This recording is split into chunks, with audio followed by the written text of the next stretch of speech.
All right, switching gears now, and a little piece of Bakersfield history is on the market. The Tam O'Shanter, a fine dining restaurant and popular nightclub in the city's Alta Vista neighborhood, is up for sale tonight. Too bad those calls can't talk, or those walls can't talk. Fortunately, 17's Robert Price is more than willing to do that and ready in tonight's installment of Where We Live. If this looks familiar to you, you are probably over the age of 50 and you grew up in Bakersfield. This is the Tam O'Shanter, and it may be making a comeback. That, of course, is up to the party that purchases the once popular restaurant bar on Alta Vista Drive.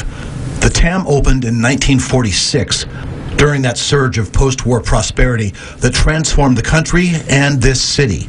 But its heyday, according to those still with us today, was the late 1970s through the 80s, when the fine dining restaurant was the best in the city and the nightclub was the place to dance and be seen, especially if you were single.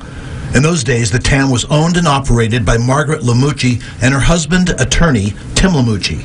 Margaret Penley waitressed at the Tam for 21 years. There was the Coach Light and Maison Joseph's. Kind of those were still in the picture a little bit, but the Tam was the Tam. Everybody came to the Tam. If you were to ask your server for a suggestion from the menu, you might get something like this. Filet mignons, the sounding weird would be the frog legs are very good. The quail, rack of lamb.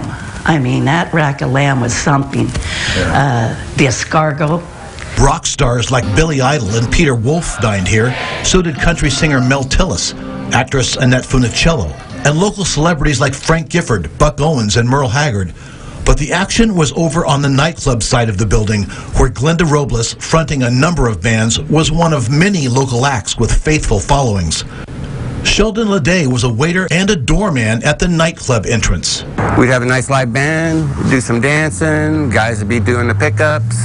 You know, we kept it pretty clean. I mean, there was occasional moments where we would have to intervene, but we would intervene in a kind way at first, you know. The Tam has been closed for more than a decade now, but that could change quickly from outward appearances. David Bernal is part of the real estate team listing the landmark for $400,000. This is an iconic area of town. My family grew up here. My dad grew up in Bakersfield, born and raised in the 60s, and it would be great to restore it and yet refurbish it and still maintain its charm. We were talking about keeping some of the red brick. We were talking about some of the hardwood floors. It would be great if someone could come in, update it without losing the nostalgia. Does the old restaurant need some love? Sure. Might it benefit from nostalgic curiosity as much as from a good, solid kitchen? Probably. Once upon a time, the Tam O'Shanter was the place to be. Could it be the place to be again? That is up to the next buyer. At the Tam O'Shanter in Alta Vista, Robert Price, 17 News. What's Bob doing there? Serving imaginary drinks or something? Like from the show Cheers. He's standing Making at up the bar. a mystery Mai Tai, or who knows? All right, coming up, a young Ukrainian singer launches a